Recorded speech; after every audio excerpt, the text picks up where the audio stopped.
regular meeting of the Operations Planning Committee for Wednesday, June 17th, Phase 2 reopening day. Order. I want to say how nice it is to see all of you in person. Not that I don't appreciate seeing you on Zoom or go to meetings, but nothing replaces in-person personal interaction. So I'm really pleased to be here. We've had a lot of important business that has been transacted and ongoing, and it's very difficult to do that. We've managed it, and I do want to take a moment to really thank our town administrator, Kate Bush, who, no challenge too great for Kate, who just jumped right in and found us our GoToMeetings platform, who perfected her ability to manage that, and from what I saw in the last RTM meeting, Seth, between her and Cecil Wade, they have kept this town going virtually. So Kate, thank you very much. Really appreciate it. We have 98 people sitting in GoToMeeting.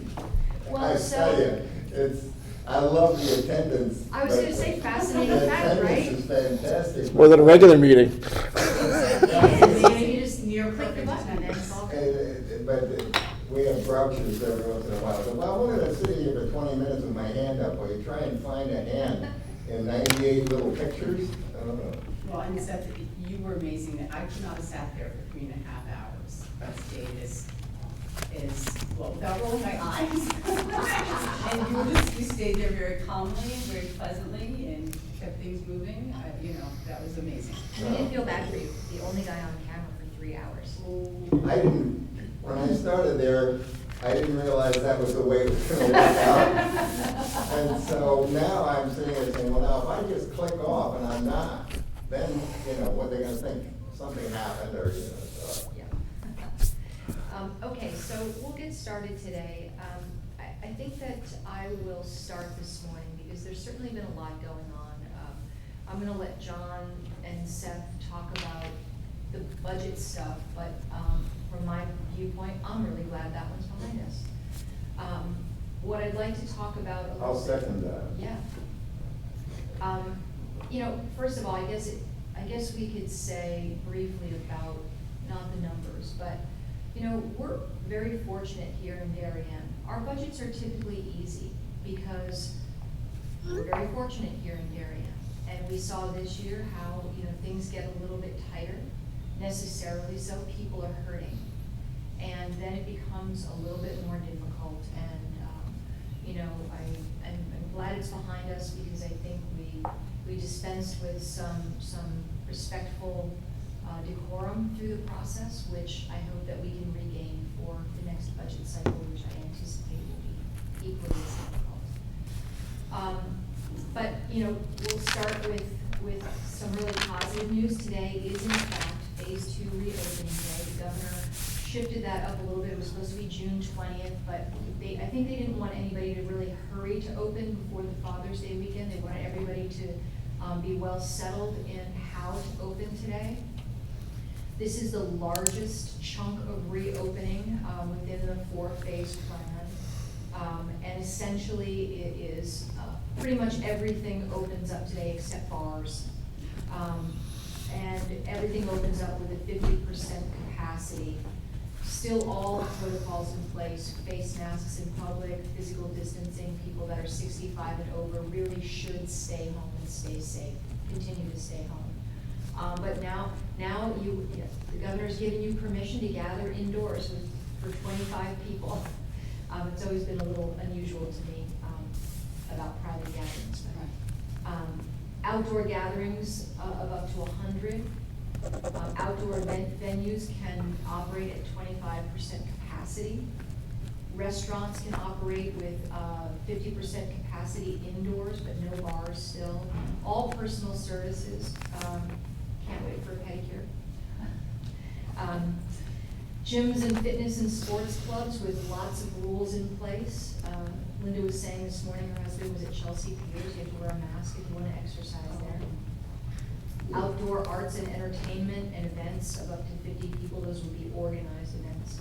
Amusement parks, movie theaters, bowling alleys, pools. Thank goodness pools are opening for the summer. All museums and zoos and aquariums can open fully today. Selected youth sports with lots of rules. There are 3 tiers of sports. Low, medium, and high risk of transmission sports. So today, low and medium sporting, youth sports can begin in some moderate capacities. And public libraries are allowed to begin to open today. Ours is going a little bit slower. I think they're gonna be opening for outdoor pickup service, but they're gonna take a little extra time to get it right for indoors. Summer camps can begin operating on June 22nd. We will be running a youth camp. It won't be like normal, certainly reduced capacity and lots of rules, but that will be, I think it's beginning on July 6th. July 6th is also the day that if districts were going to have summer school could begin. And hopefully Tara will come shortly. She can talk about summer school and probably the big question on everybody's minds when rules will come out about school reopenings. But our district will not be holding in-person summer school. It's going to be virtual for summer school and the ESY program. And there's a little interim step here too, which I noticed last night on the website. On July 3rd, outdoor organized gatherings like a concert or something outside can have up to 500 people. But everybody, your little family groups all have to be separated by 15 feet. And outdoor event venues can only be at 25% capacity. So very exciting.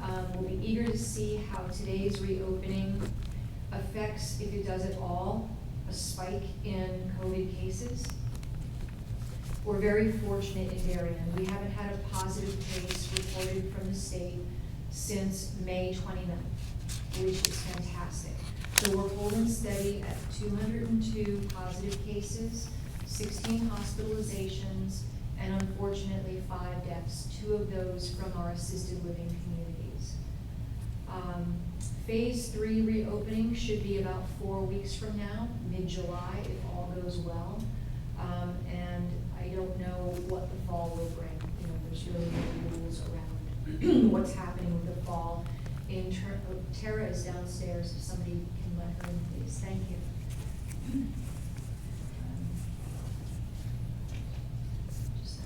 Did you say crumple? Do you have to stand on the mask, please? I don't know. All of these, as you know, since March 12th, 10th, the governor's issued 53 executive orders.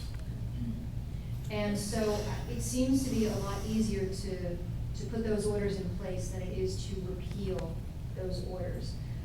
But all of these orders and the new reopenings require enforcement.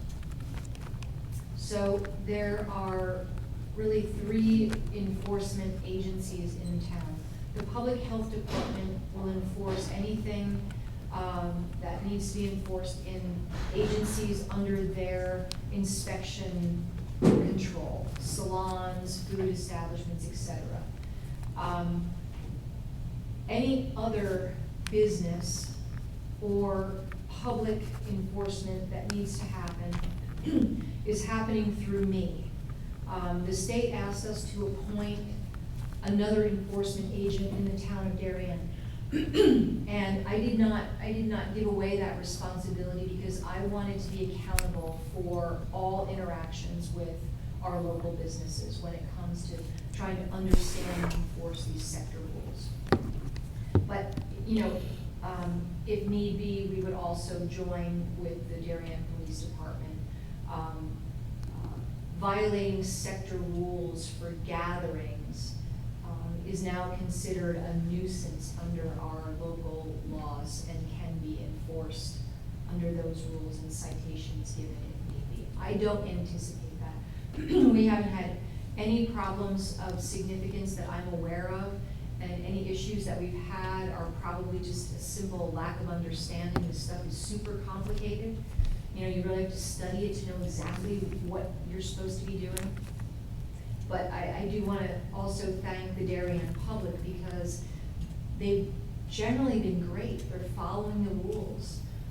They want to stay safe and they want to keep everybody else safe. Certainly had to adjudicate a lot of questions about the wearing of masks. And just to clarify that, masks should be worn in public if a safe 6-foot distance can't be maintained. And if you're with your family, you don't need, hi Tim. I'm sorry, when I had car trouble. No worries. We're just getting started. Thank you. If you're with your family, you don't need to wear a mask. If you're out taking a walk and you're alone, you don't need to wear a mask. If you're riding a bike or jogging, you don't need to wear a mask. But if you pass someone, you really need to give yourself a wide berth. Give them 12 to 15 feet. Be respectful to other people. You don't need to wear a mask inside your car. It's fascinating to me to see people wear masks inside cars. But I guess the bottom line is do whatever you're comfortable with, but you have to be respectful to other people and their concerns. You don't know if they're sick, you don't know if they have an underlying immune deficiency. So everybody in Darien has generally been great. Certainly our beaches are a challenge right now. The weather's beautiful, everybody wants to go to the beach, but we've hired extra enforcement personnel. We get reports every day. With some exceptions, things are going smoothly. Yes, we put the trash cans back at the beaches. People were not able to take personal responsibility for their trash. So we put the trash cans back, and we continue to monitor that. The Parks and Rec Commission will pursue the pack it in, pack it out policy at some time in the future in conjunction with the Green Team, who's very supportive of that initiative. Let me just touch briefly, I'm sure there'll be a lot of questions on this, so I won't go into great detail. As you well know, there's been civil and racial unrest across the nation. And here in Darien, the protests have been very peaceful. We had a crosswalk a couple weeks ago, a Black Lives Matter protest last weekend. And there is a planned Black Lives Matter vigil for Tilly Pond Park Friday night from 8 to 9 p.m., organized by some young people who grew up here in Darien. So, everything is going smoothly as it should here. I really want to congratulate our police chief, Don Anderson. I tell him all the time that I'm sure he doesn't think so, but he is exactly the right police chief for this moment in Darien's history. There's no one who appreciates good, appropriate, transparent policing with the highest standards possible and a zero tolerance policy for anything less than Chief Anderson and his leadership team at the Darien Police Department. We're very fortunate to have him. He is at the table with conversations with the NAACP and spends most of his day now answering questions about the high standards that we adhere to here in Darien. We are a Connecticut Post Tier 2 accredited police department, which means that if you've seen the 8 That Can't Wait that came out of the racial unrest from Ferguson, Missouri, we are already doing all of those things. Those are already in our police general orders. And you'll be hearing more about that. We're going to begin to roll out some opportunities for public engagement beyond what's happening in the police department. And I can give you lots of detail. If you want to know any detail about what's happening with regard to police reforms in the state of Connecticut, I'm happy to talk with you about that. Terry might also be able to share that. There are many initiatives happening right now in the town of Darien. I'm engaged with the YWCA and our faith communities. Norotan Presbyterian is holding an 8-class series, a deep dive into systemic racism. That will be very informative for those of us that don't walk in those shoes. It's an opportunity to learn. The library will be participating. I think there's going to be a community-wide book reading. And I'm hoping to organize with the police commission a roundtable for the young organizers of the Black Lives Matter March last weekend to sit down and share information with one another. I think that's the most productive place to begin, is to have a conversation sitting with one another. And the last thing that I wanted to touch on, but I know nothing about, so I'm glad you're here, Tara, is what initiatives will be coming in terms of school curriculum around systemic racism, inherent bias, and those things. So those are my updates for today. Please ask me any questions that you might have on any of those topics and any others. But I think that's a good segue to pass it to Tara. But I do want to say first and foremost, congratulations to all the graduates. From what I saw from afar, the graduation celebration was probably the best ever, in spite of the yeah. They had a lot of fun. A big thanks to the parents who really came out. Those who came up with ideas, Steve was one of them, the PTO, and all the parents who stayed late into that day to make sure everything went off, diplomas being handed off, decorations, and they were there the day before, really making it special. So I think we were all trying to find the best way to celebrate this group of kids who have are kind of bookended by some major events in their lives. And the feedback I've gotten has been great. We're still looking forward to, if we can, have some sort of in-person celebration for those who are still around. We want to make sure that they're honored. But what I'm hearing now from the junior classes, they want the parade. They want the parade. Yeah. So we had some criticism early on about it, but now all the kids are like, no, we want this every year. So maybe there's some silver linings in all of this, that we can find some new traditions. It was awesome. And it seemed very much more personal than, the traditional graduation ceremony. I think what's nice is it was really about the kids and the kids being highlighted. I think you try to do that, but at a typical graduation ceremony, but this really found a great way to do it. So congratulations to the Thank you. Lane family. I know Thank they you. had a graduate. Yes, we do. But I think this is a special class, and we've been happy to kind of honor them in the ways that we can. And thanks to the whole community of Darien who came out, whether they adopted a senior, put lawn signs up. That's where Darien's at its best, I think, and we definitely saw it for these kids. To kind of pick up where you left off, we were engaged this year in our community conversations to do some understanding of the kind of some underlying biases that were there, so that work will continue. I'm very proud to say we've had a group of Darien alumni contact us from racially diverse backgrounds, and they would like their perspectives kind of growing up here in Darien and being in Darien schools heard. So I know the superintendent will be reaching out to them. And we've also had some members of the community reach out to us who have had very active past and experiences, whether that be from the civil rights movement or all the way through, and they kind of want a chance to be helpful. So I think those conversations will continue, and that will help inform, whether there need to be changes in the curriculum.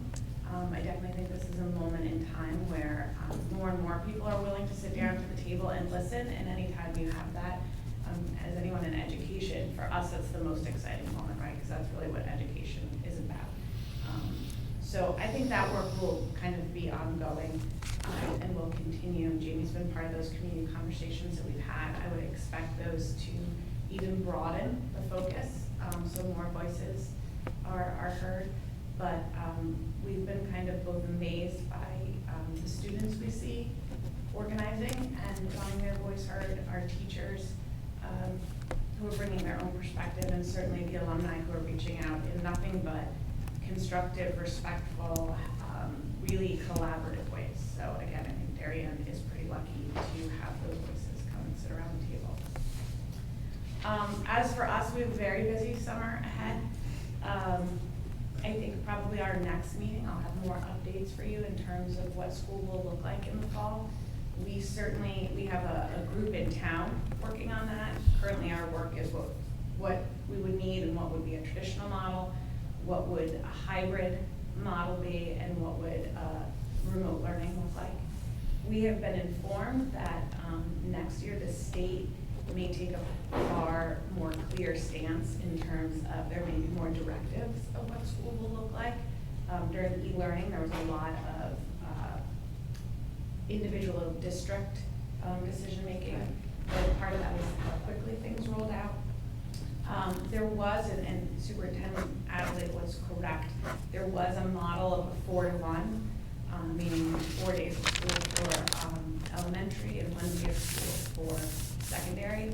That seems to have gone away as fast as it came. There was What do you mean 4 days, 4 days, 1 day? There was a model being proposed of 4 days elementary students would go to school and 1 day a week secondary children would go to school. And so secondary school kids would, under this model, would be 4 days at home. Yes. What, secondary schools? Well, middle school was undetermined in its definition.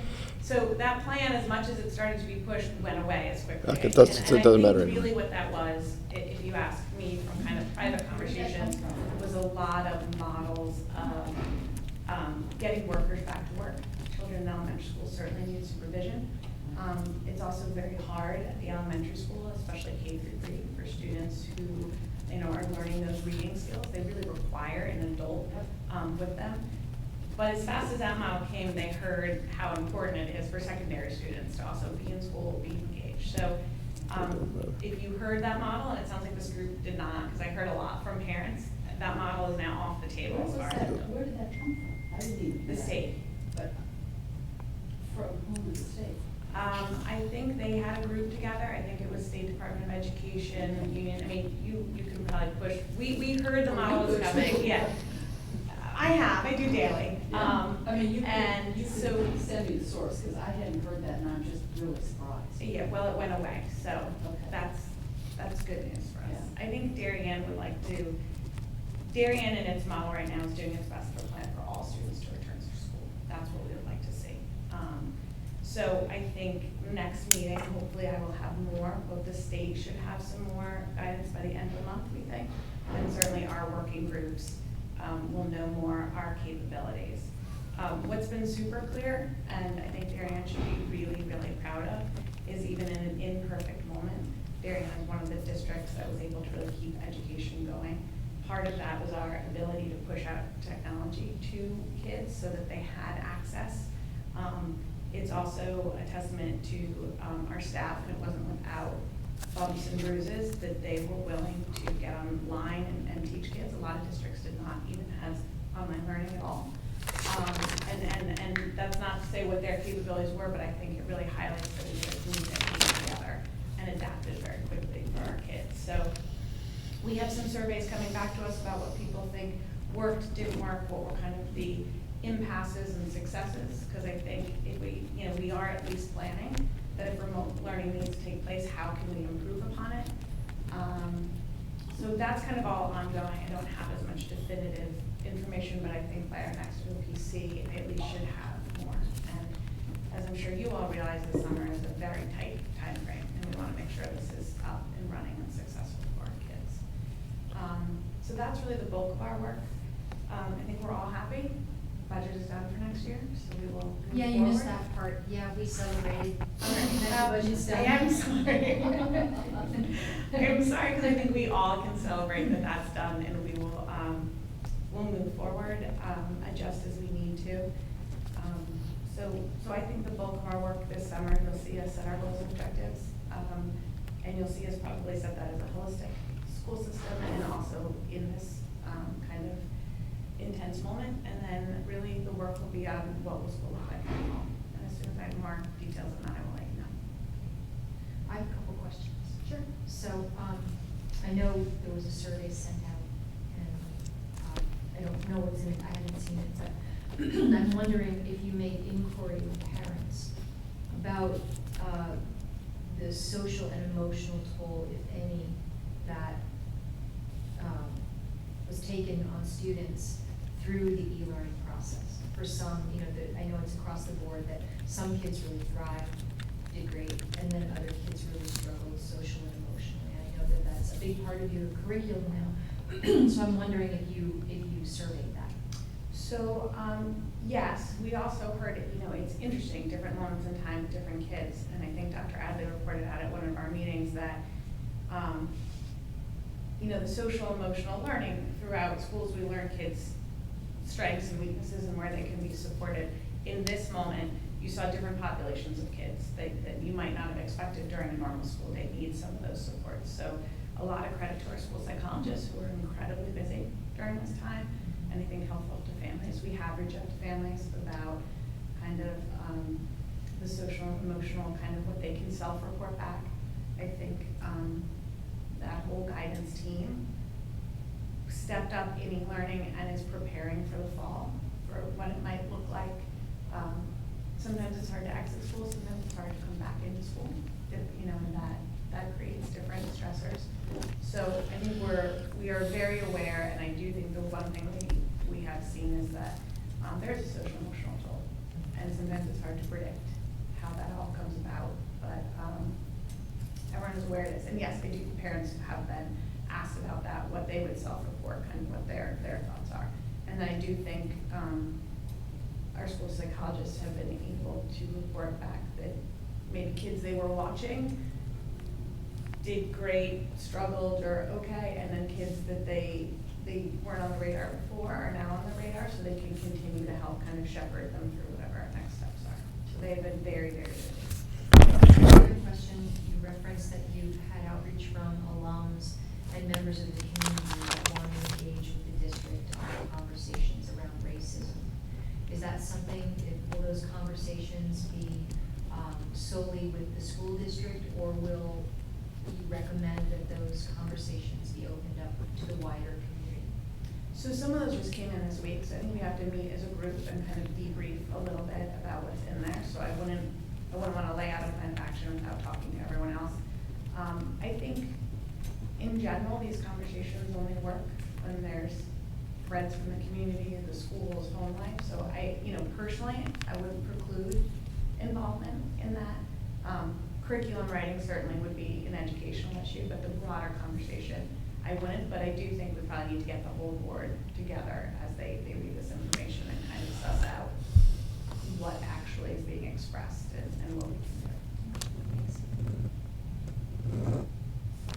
Okay, why don't we go to John? Can I ask you one question Of about that? course. The social emotional thing, how long do you think it takes that to show up? It's not like it shows up 4 days later. Is it? I think when You're we're measuring learning the with toll. social emotional, like it can show up whenever, and I think that's where schools really, have taken, have kind of care and custody of kids for 8 hours a day. So we don't know when it shows up. You don't know, right? I mean, Yeah. you can survey it today, but it might not show up for 3 months. It might not, but and that's kind of the awesome, in the truest sense of the word, awesome responsibility of schools. If it shows up at 2 o'clock on a Tuesday, we deal with it. If it shows up Right. 6 months from now on a Monday at 8 o'clock, we deal with it. It may show up the first days back to school. Yeah, and I think we're preparing for that, right? If we take someone out of a social situation for a lot of months and put them back into it, that also can create Right. feelings. So that team is working hard on it. Thanks. John? Thanks, Jamie. So I won't talk too much about the budget process. I think everyone is both happy that the process is done and quite tired of talking about it. My quick high-level comment, though, is that we ended up in a good spot. And I think it was because we all entered the process with a clarity of mission, which says that we're in a difficult time. We need to strike a balance between protecting the interests of our taxpayers who are under unique pressure, with making sure that we don't damage town assets, town services, or the ability to provide a top quality education to our students. And my conclusion after seeing the results of that process is that's in fact where we ended up, right? So if you look at some of the budget changes and postponements that were made at the town level, none of those, in my view, actually impacted the town's assets or services. And that's kudos to the board in terms of their proactivity in identifying some of those reduction opportunities, and I think we came out in a good spot. Similar praise to the administration and Board of Education when we first started talking about reductions, and in the beginning beginning of setting out some reduction targets, and then the actual Board of Finance vote to reduce the budget modestly for the Board of Education, it catalyzed efforts around identifying opportunities to reduce operating costs that didn't impact the student experience. At least that was my conclusion from all of that. And it was a smart balance between taking those actions and then using some of the surplus that you had to buy pre-buy some equipment. And so I applaud all that. I thought that was great. I thought it was a good outcome. And my read of just the public, the press, and conclusions after the fact was that we in fact ended up in a good spot. And we have a modestly lower mill rate as a result. So I think what everybody needs to keep in mind is that we had an overall objective, as I articulated before. Beneath all of that was a very messy process, and people get upset or say things they might not say otherwise. And you know what? That's part of a democracy. You're supposed to have all that, and I'm personally completely fine with it. And, criticized, harassed, insulted, dismissed by experts, and so I'm good with that, and that's totally fine. But the important thing is that everybody needs to have a voice in a process like that, especially when they're under pressure or they feel like something they have worked for government to provide them might be threatened. We need to hear those voices to get to a result that everyone can support. And so I would applaud everyone's participation in this process. I think we're in a good spot. As I said at the Board of Finance meeting last night, though, is that we may be just getting started with such conversations. And so we need to be mindful of the budget process that will come up next year, as well as any additional spending we need to do to get ready for the fall for schools or frankly the town itself. So more to come certainly on all that, but I would applaud everyone's participation in this process. As far as the Board of Finance, this enters kind of our quiet period, so we're going to try to do some work as I have forecasted on reserve funds, and we're going to take a closer look at fund balance. I'd like to make sure the public has a better understanding of exactly what that is and what we have and how those resources could be used to support the town's spending and budget in the future. As I also mentioned, we're going to spend some time on other town reserves, capital reserves, which is a process we normally undertake in the fall, but we're going to accelerate that to the summer and see if any of those reserves could free up cash to go to fund balance. So more to come on all that. I also mentioned last night that I'd like to pick up the discussion with the Board of Selectmen on again, under your leadership, but a policy or a revisiting of the policy around town grants. That's something that you and I have talked about in the past, and now that the skies have cleared a bit, why maybe we have some time to focus on that, but I'll reach out separately about that, and we can have some public discussions about those policies and procedures, which I look forward to. Otherwise, all good with the Board of Finance right now, and I'll hand the microphone back. Don't forget about those credit cards. Yes, credit card fees. You know, it'll be year 43 of us considering that, so yes, on the list. Thank you. So I just would like to take a moment to publicly thank some of my board members, because really the only way we didn't have programs and student initiatives was pre-buy, and some of them really struggled with that idea. We've done it in the past, but I appreciate that they went through the process and they had to get that through, because elsewise I don't think we would have been able to. And so I just publicly, for anyone listening, I know that was a heavy lift for some board members, and I appreciated their support in the end so that we could accomplish both the Board of Finance's goal and our goal of not touching student programming. It was a very busy time, and that's kind of when you see the true collaboration come together to kind of meet a common goal. So kudos to those who could wrap their head around something they struggled with. Appreciated it. Okay, so one question, John. Of course. On a percentage basis, do you know how much the mill rate went down?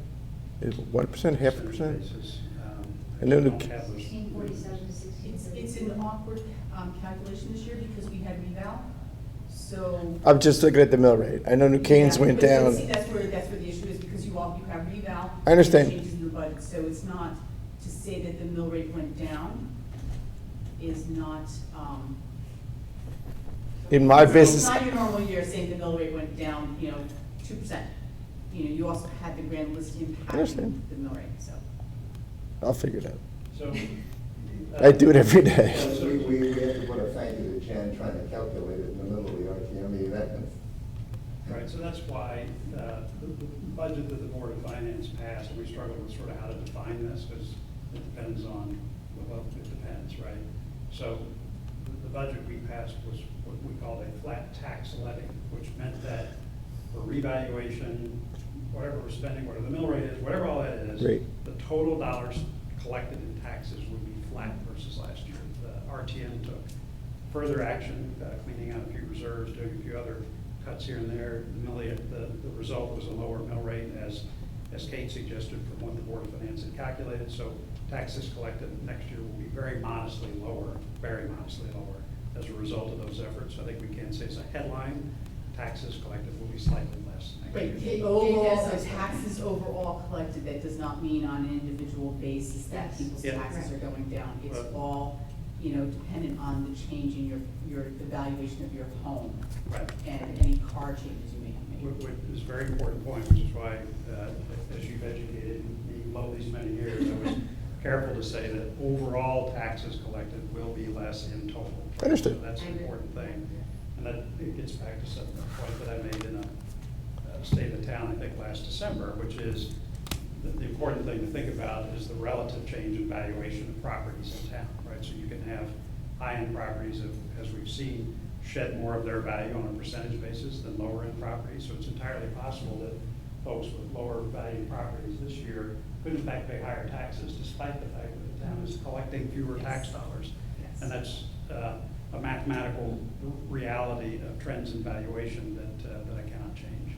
So it's a complicated thing to get your mind around. If anybody has questions about that, certainly the town staff is available to help. I'd be willing to take questions about it. I've done a bunch of modeling on this, so please reach out if you have questions or But concerns. all taxpayers in, I think, it's somewhere around July, get a letter in the mail that says your assessed value last year was X, next year is going to be Y, Correct.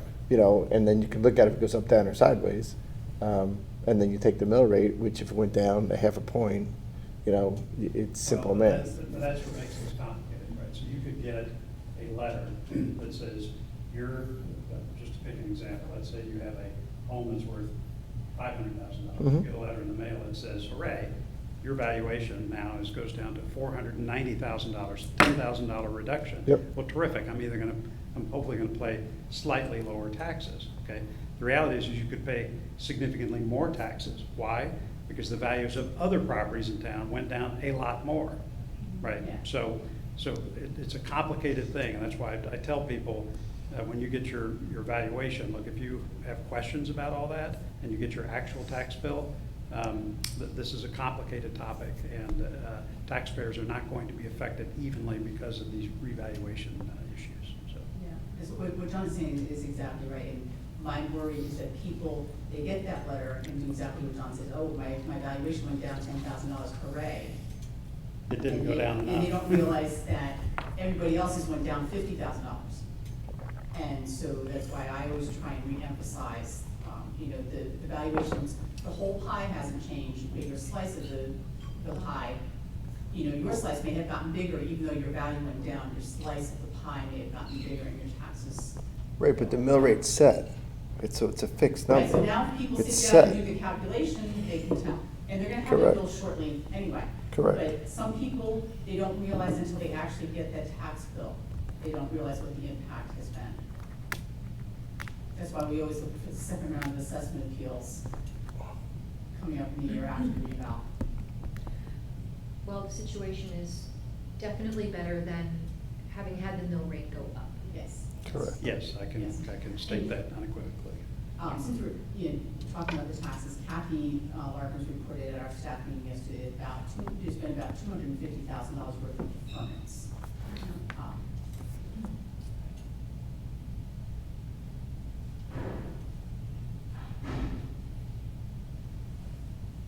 Does she know if those are residential or commercial? She didn't report that, I'm sure she knows, but she didn't choose to. Yeah, I actually asked her that question last night at the Board of Finance meeting. She didn't have a breakdown. I suspect it's more commercial than residential, but I don't know. Okay, Steve, let's go to you. Thank you. Couple of questions at the beginning. You said about sports, you said low, Medium and high risk. Right, you said low starts today? Low and medium can start today. So like, it's like tennis, golf, those guys are low, and then like field sports like lacrosse and softball? I think they're, while you're talking, I will find those sports sector rules. Football and lacrosse are high risk of transmission sports. But I think baseball and softball are medium risk, so, Okay. but I'll find it now and then I'll send it to you. It's not, because it relates a little bit to schools, when the school fields are gonna open up. You may or may not know Fields are open that. for authorized use, so, you can contact, the district and people can rent fields with authorized use. Right, like some of the teams that my kids play on and my kids' friends play on are already pre-rented for the high school through August. But those all got dropped because of the schools got closed. So I'm trying to figure out if it's gonna reopen or not.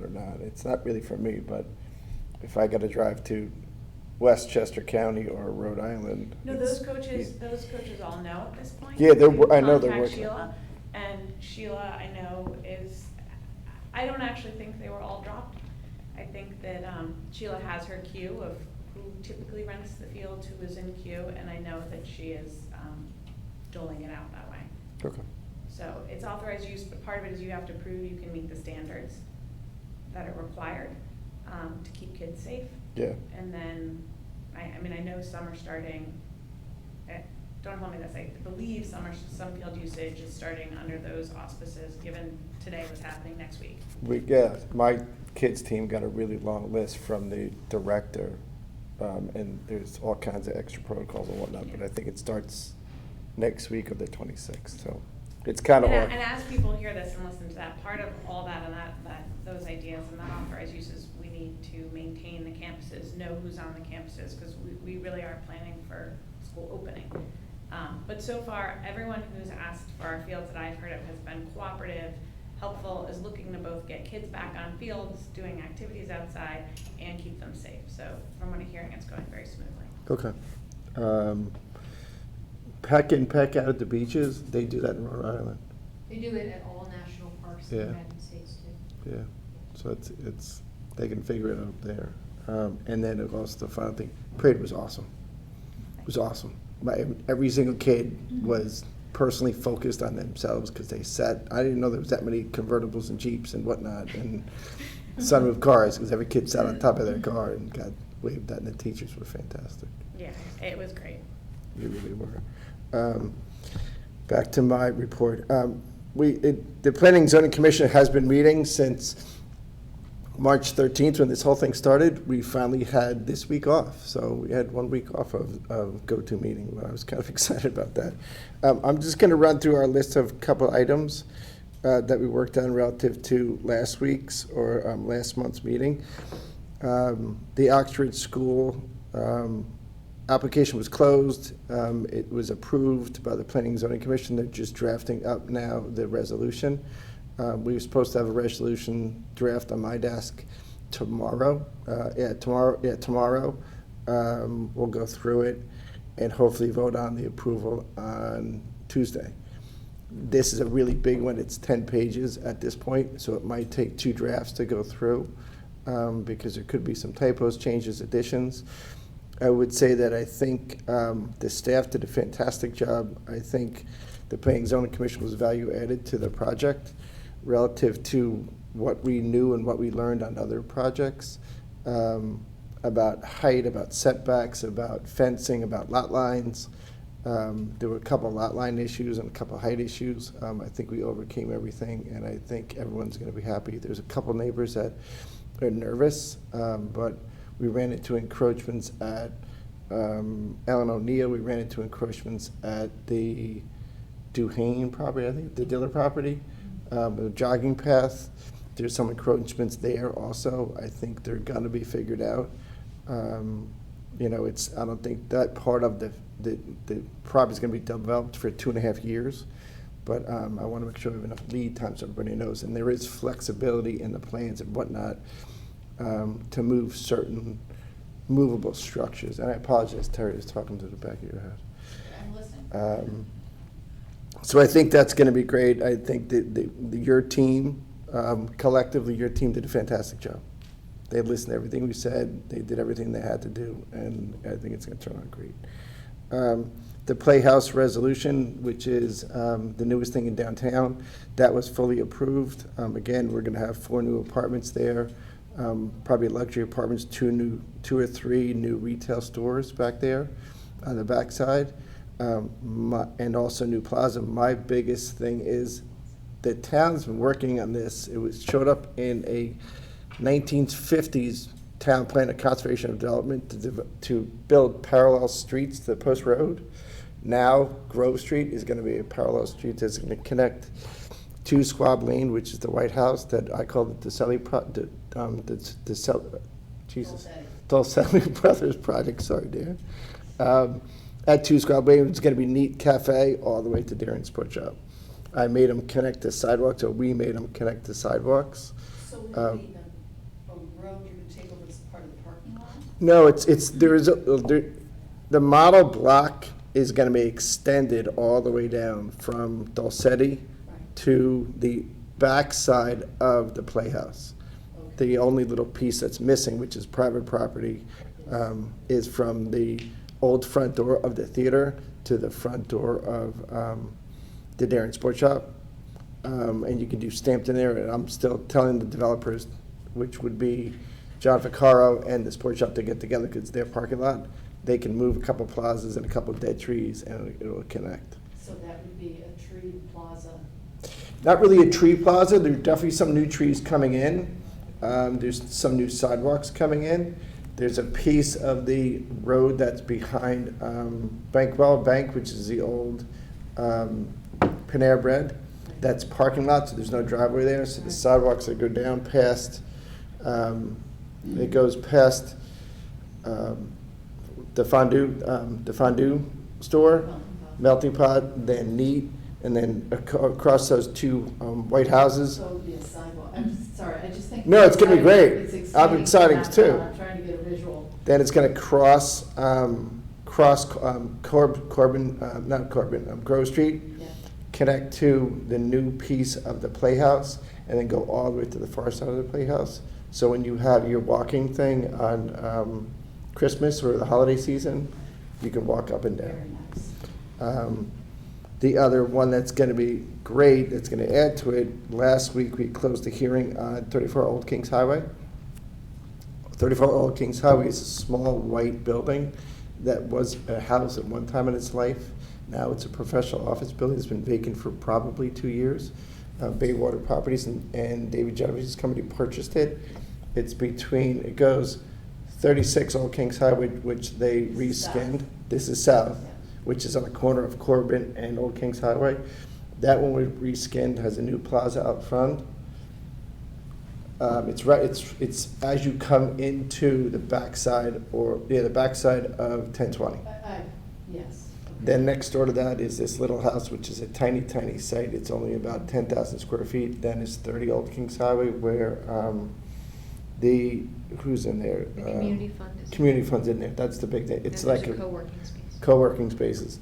There's going to be a new house there, a new office building there. It's going to be a 2-story office building, about 6,000 square feet with a rooftop plaza. During construction, it's probably going to be a parking lot and staging area for the Corbin District. The cool thing about that is on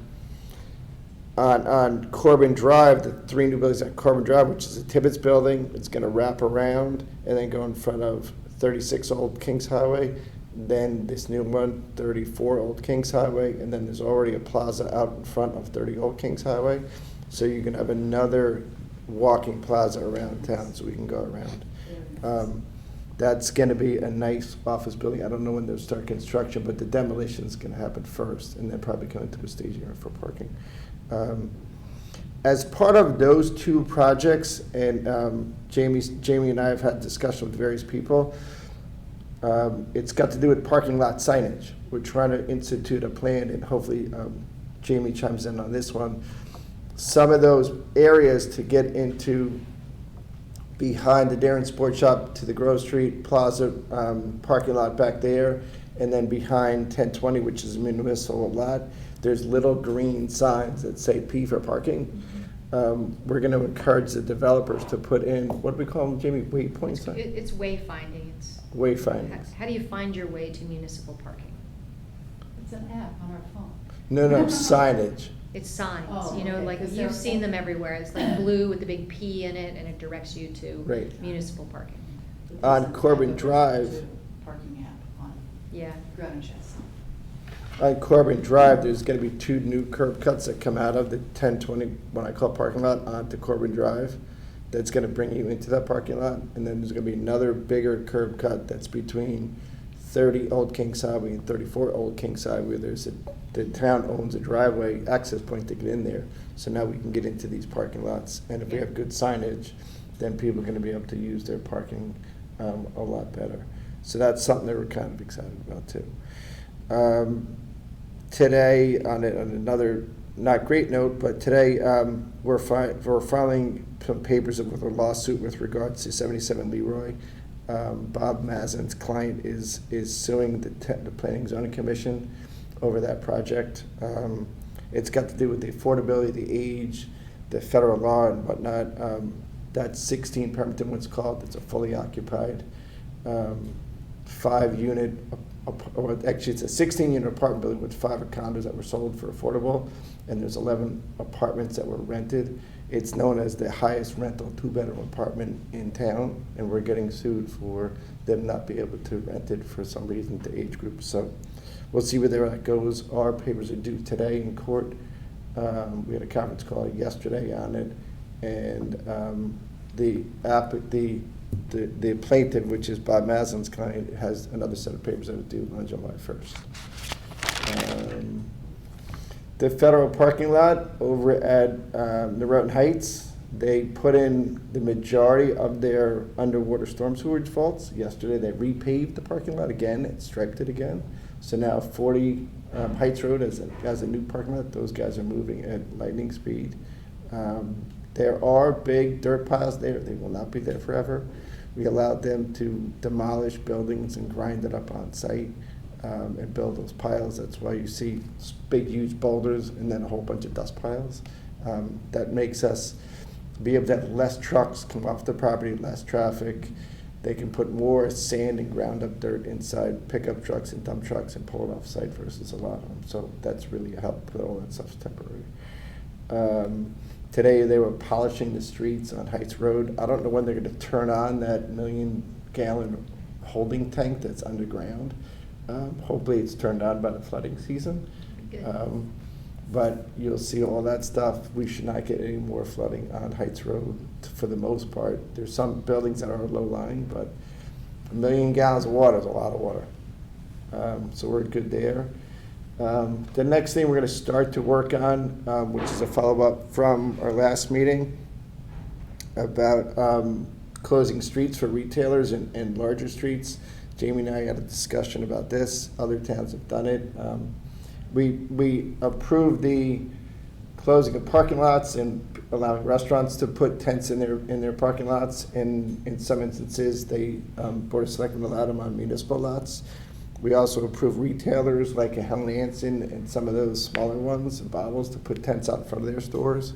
Now the other thing we're thinking about is modeling after New York City did it, other towns did it, and Canada did it. They're physically closing streets. We don't know if the town wants it, likes it. We have not gotten that request, but we're all ears and open. If the Planning and Zoning Commission has to do anything to facilitate that, we're here to help. The streets in question are maybe Day Street, maybe Brook Street, maybe Grove Street, maybe Center Street, maybe a portion of Corbin Drive, Mechanic Street. Some you can close, some you can close. I don't know if it would be for 1 day, 2 days, a week, or through Labor Day. We don't know, but we're open for it. And the last but not least, I think Highland Farms is due to open pretty soon. A lot of that work Walking is path done. It's awesome. The walking path is done. I believe the parking lots are close to being done. Ed said yesterday he was hoping that we'd be able to have it open For the bicentennial. July. Yeah, I think it's So I July. actually made, I know when you said about the July 3rd, I'm gonna talk to Pam and Jamie and, Ed, if we can get that open for the 4th of July, it'd be nice to be able to invite the public to use it. Yeah, So, I just I think have it's to a say, I great want to thing. thank Jeremy for all his help when we've encountered some issues, from the reality of the drawings to the reality of the topography or, materials. Jeremy has been really terrific. I mean, he always is terrific, but he just has been so helpful. Agreed, 100% agreed. I want to say here, for anybody that's listening from home, as soon as those parking lots are done, we'll begin the engagement process with the neighbors. We promised them that they would be able to take a look at a landscape plan and offer some input to it so that we can, as best we can, consider their wishes for a planting plan. That's great. I mean, I do echo what you said. There was some changes, minor changes that were administratively approved by staff, and I think those will be great.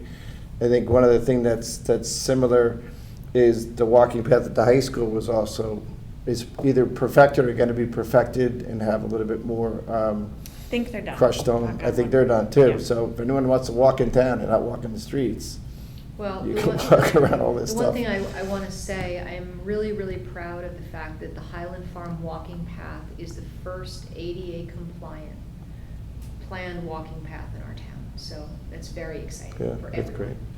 Yeah, So that's me. awesome. We're done. All good stuff. Yeah. Thank Thank you, you. thank you, thank you. Very exciting. Yeah. Seth?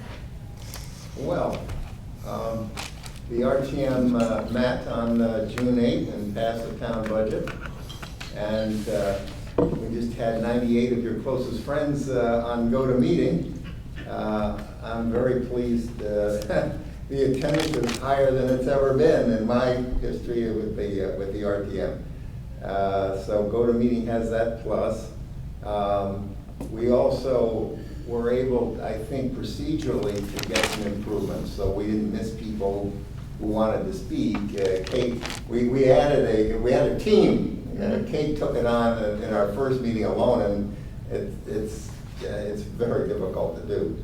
And so we had Cecil Wade also involved. So we had one group kind of counting votes and the other counting attendance.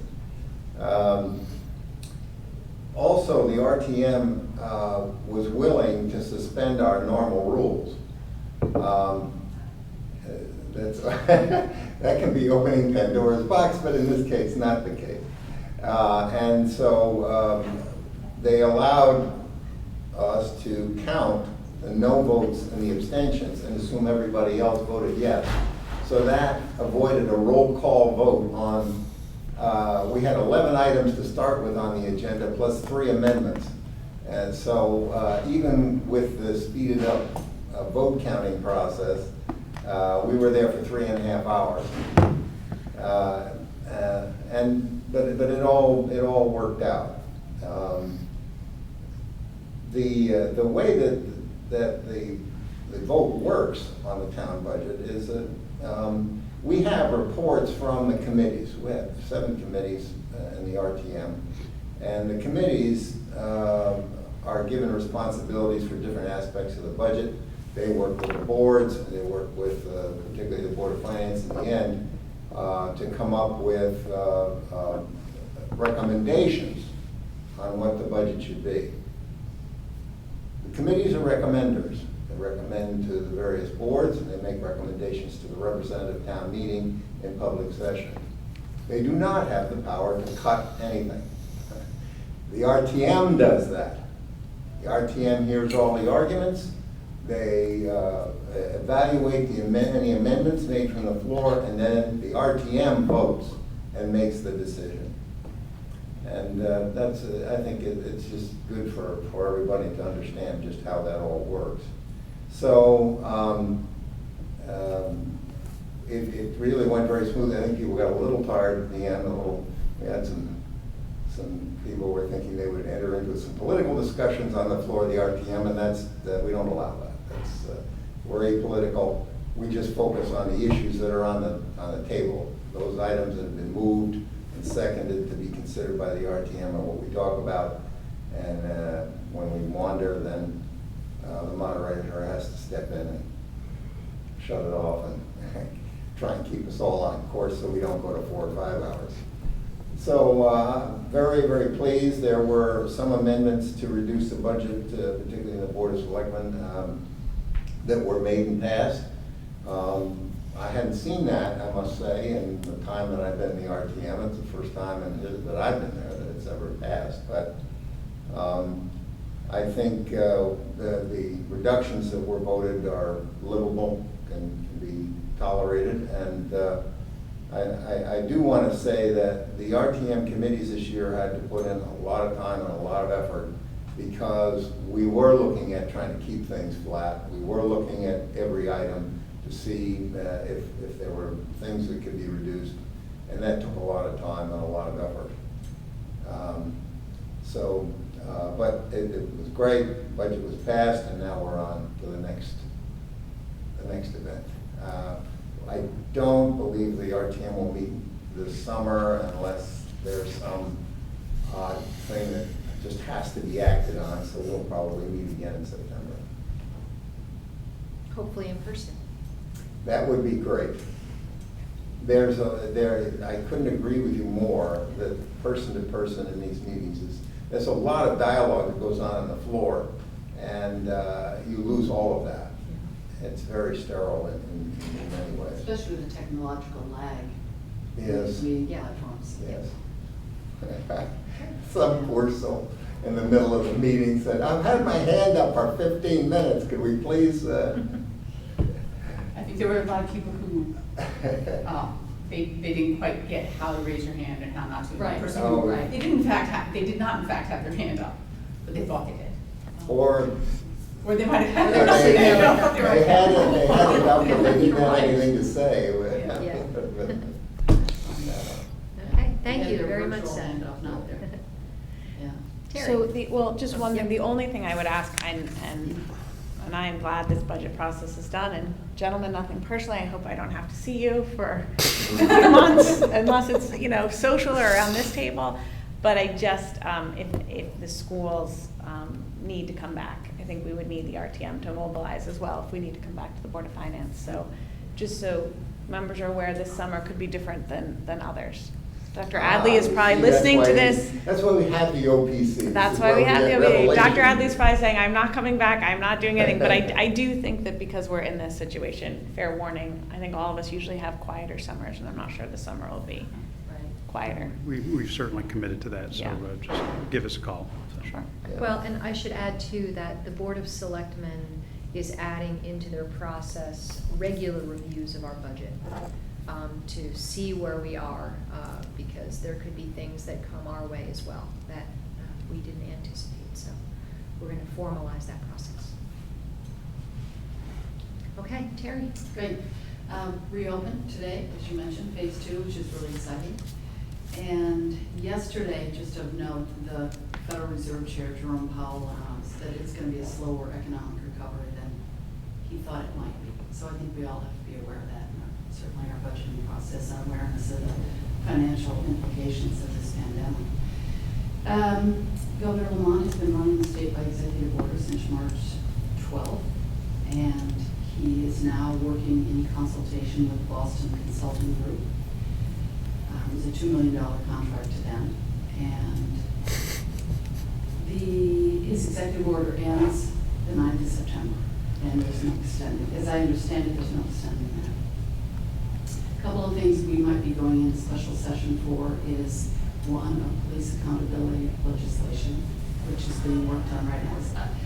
Interestingly enough, it was a task force that was put together and supposed to report out by January 1st of this year. And the first time they met was end of January of this year. So they're a little bit late in doing this. It was fortuitous, though, that it was already put together. There's some very good people on it, and I think their report will validate those departments and those practices that are up to the high standards Connecticut does have, as you mentioned, and well, you mentioned our department in particular has very high standards. Statewide, we have some of the highest police standards and training requirements, hiring requirements in the country. So it's really validating what these departments are doing well and where some improvements could be made. So I think it'll be good. And as I mentioned, there's some very good people on this task force. There's draft recommendations are out That came out a couple days yesterday. with an amended version yesterday. So I can send that to anybody who'd like to see it. The information, the flow of information is just, I mean, every day there are countless emails, and it's, I'll say it's, you skim them all. It's hard to get through the volume of information and the facts and the details. The other reason we might be going into special session is to make two changes for absentee voting. One is making a statutory change allowing illness due to a pandemic or concerns about a pandemic to be added to one of the 6 reasons currently in use for voting absentee. The other one, which I support that one, I think it makes sense. If people are concerned about a virus or a future pandemic, they should be able to legally vote absentee under our current laws. I'm a little more concerned about the whole mail-in ballot process that the Secretary of State is planning to do. Definitely has been approved for under executive order for the August primary, but now they're trying to push it for the November election. And many of us have a lot of concerns and a lot of questions before that gets approved. What it would be is a ballot application would be mailed to every single person in the state.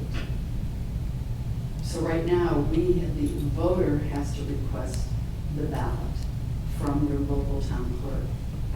But this would be an independent party sending out the ballot application. Then the person would send, if it went to the right person, but here's where the questions are, is who's doing it? How are they vetting the person is a registered voter? For example, we got our census survey and came to a resident at our address. Well, is that what they're gonna use for mail-in voting? I don't know. Many of us have a lot of concerns. We're not opposed to it, but definitely need to learn more. I'm not sure they're gonna be able to ramp this up in time to get it done for the November elections, especially given that this will be a very contentious election.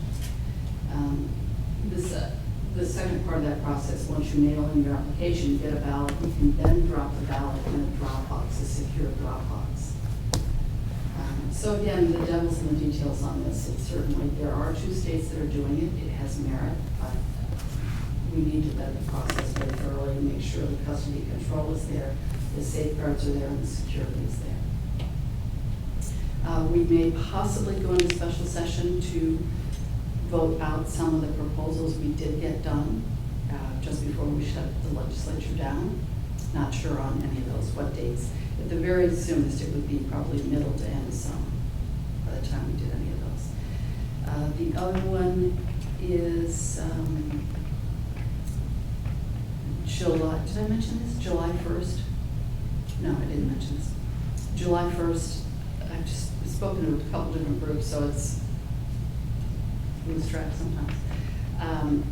July 1st, there are union increases, automatic union increases, state employee union increases that go into effect that will cost the state $197.5 million, 3.5 to 5%. And New York and Rhode Island have canceled their union increases.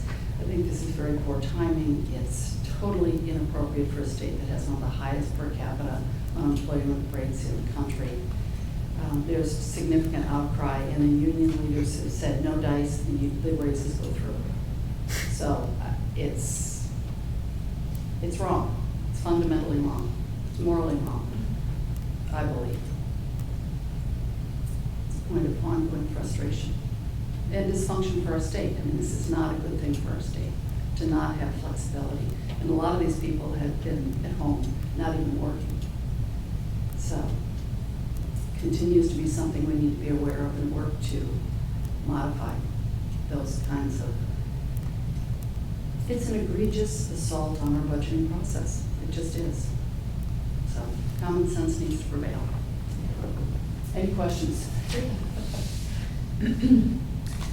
Anybody have any other questions or comments for today? I think the last thing I want to say is regarding COVID testing in Darien. Our plan at the moment, our plan is to make a new plan. We'd like to continue the testing as it's going right now, 2 days a week through, to end right before the July 4th weekend.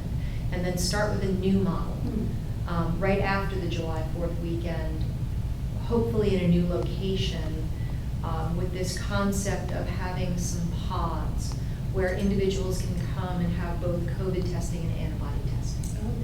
So I'm now in the market for a new site that would allow for that kind of drive-up, walk-in, probably 1 day a week to start, based on demand is waning slightly on the COVID testing. People want to have the ability for antibody testing, which they can get, through your own healthcare provider, and at a variety of different places. But antibody testing requires a different kind of physical environment, and because it's a blood draw. Right. So there have to be, a chair for you to sit in and a table in case you don't feel well once the blood is taken, and there might be other things to consider. So it's been rolled out in other communities. I'm eager to try and bring it here.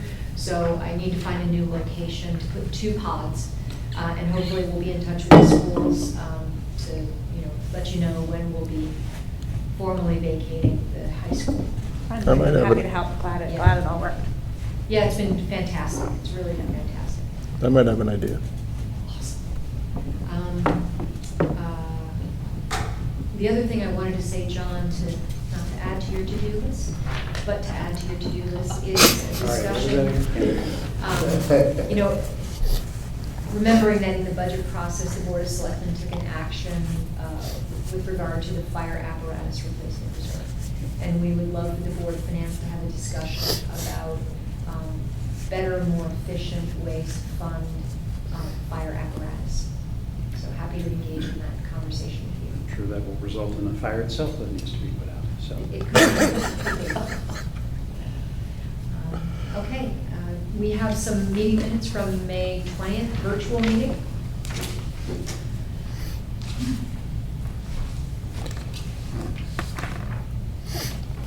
If you had a chance to review, I'll entertain a motion to approve. I would motion to approve the meetings as submitted. Thank you. Second. Second by Tara. Any further discussion on the? Hearing none, all those in favor say aye. Aye. Opposed, abstentions? Okay, motion carries. Okay, motion to adjourn. So moved. Seth, seconded by John. All those in favor say aye. Aye. Great. Have a wonderful day, everybody.